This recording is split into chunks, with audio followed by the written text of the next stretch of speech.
Hello everyone, আজকের ভিডিওতে আমরা শিখব আই এম এবং আই হ্যাভ বিনের মধ্যে কি পার্থক্য রয়েছে এবং আই হ্যাভ গন এবং আই হ্যাভ বিন টু এর মধ্যে কি পার্থক্য রয়েছে।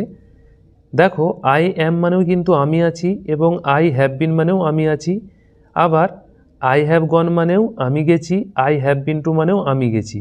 বাংলা মানে সেম হওয়া সত্ত্বেও এদের মধ্যে কিন্তু অনেক পার্থক্য রয়েছে এবং সেই পার্থক্যটা কি সেটা দেখার জন্য ভিডিওটা তোমরা পুরো দেখো। প্রথমে আমরা দেখে নিই এম ইজ আর এর সঙ্গে হ্যাভ বিন এবং হ্যাজ বিনের কী পার্থক্য রয়েছে। উদাহরণটি দেখো, আমরা যদি বলতে চাই যে আমি অসুস্থ আছি, এর ইংরেজি হবে কি আই এম ইল। কিন্তু আমি যদি বলি আমি দুদিন ধরে অসুস্থ আছি, তখন কিন্তু আই এম ইল বলে দিলে ভুল হয়ে যাবে। তখন আমাদেরকে বলতে হবে I have been ill for 2 days। তার মানে এখান থেকে আমরা বুঝতে পারছি যে কোনো টাইম ধরে কেউ যদি কোনো কিছু থাকে সেক্ষেত্রে আমরা কি ইউজ করব, হ্যাভ বিন বা হ্যাজ বিন। আর যদি আমরা শুধু বলতে চাই যে আমি অসুস্থ আছি, সেক্ষেত্রে আমরা ইউজ করব কি এম ইজ বা আর। যখনই আমরা কোনো টাইম ধরে কেউ কোনো কিছু আছে এই ধরনের কথা বলতে চাইব, তখনই আমাদেরকে ইউজ করতে হবে হ্যাভ বিন বা হ্যাজ বিন। একই রকমভাবে সেকেন্ড এক্সাম্পলটি দেখো, সে কলকাতায় আছে, ইংরেজি হবে কি হি ইজ ইন কলকাতা।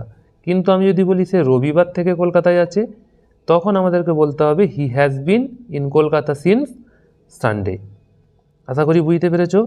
মানে পাস্টের কোনো একটা টাইম থেকে প্রেজেন্ট পর্যন্ত যদি কেউ কোনো কিছু আছে বা কেউ কোনো জায়গায় থাকে, সেক্ষেত্রে আমরা ইউজ করব কি হ্যাভ বিন বা হ্যাজ বিন।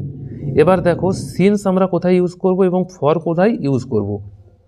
সিন্স এখানে আমি লিখে রেখেছি, দেখো বিগিনিং অফ টাইম, এটাকে শো করবার জন্য ব্যবহার করা হয়।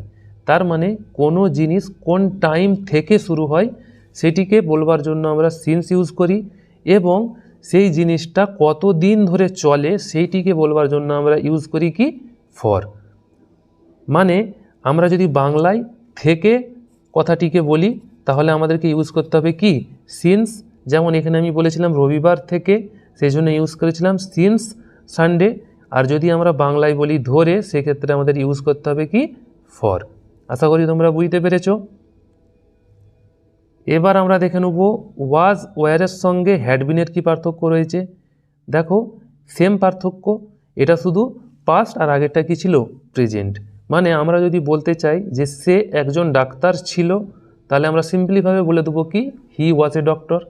কিন্তু আমরা যদি টাইম অ্যাড করে বলতে চাই যে সে 10 বছর ধরে একজন ডাক্তার ছিল, তখন আমাদের বলতে হবে he had been a doctor for 10 years।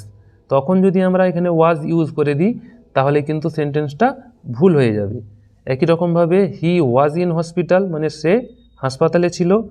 কিন্তু আমি যদি বলি যে সে 2 সপ্তাহ ধরে হাসপাতালে ছিল, তখন বলতে হবে he had been in hospital for 2 days। এখানে এ হসপিটাল হবে না, এখানে ইন হসপিটাল হবে। ঠিক আছে, আশা করি তোমরা ওয়াজ ওয়ারের সঙ্গে হ্যাডবিনের পার্থক্যটাও বুঝতে পেরেছ। এবার আমরা শেষে দেখে নেব কি ফিউচার টেন্সের ক্ষেত্রে উইল বি এবং উইল হ্যাভ বিনের মধ্যে কি পার্থক্য। সেম পার্থক্য।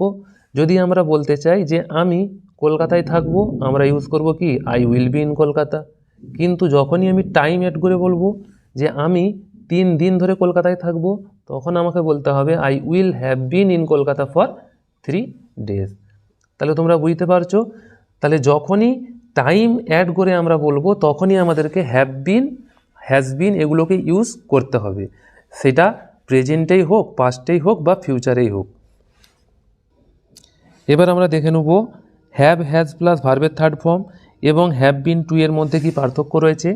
প্রথম উদাহরণটি লক্ষ্য করো যে সে কলকাতা গেছে, এর ইংরেজি হবে কি he has gone to Kolkata. তার মানে সে কলকাতা গেছে, মানে সে এখানে কিন্তু আর প্রেজেন্ট নেই।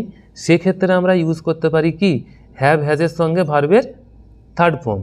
কিন্তু যদি সে কলকাতায় গিয়েছে, গিয়ে আবার ফিরেও চলে এসেছে এবং তারপর আমি বলছি যে সে কলকাতা গেছে, এই ধরনের সেন্সে যখন আমরা বলবো যে সে কলকাতা গেছে, সেক্ষেত্রে আমাদেরকে ইউজ করতে হবে he has been to Kolkata.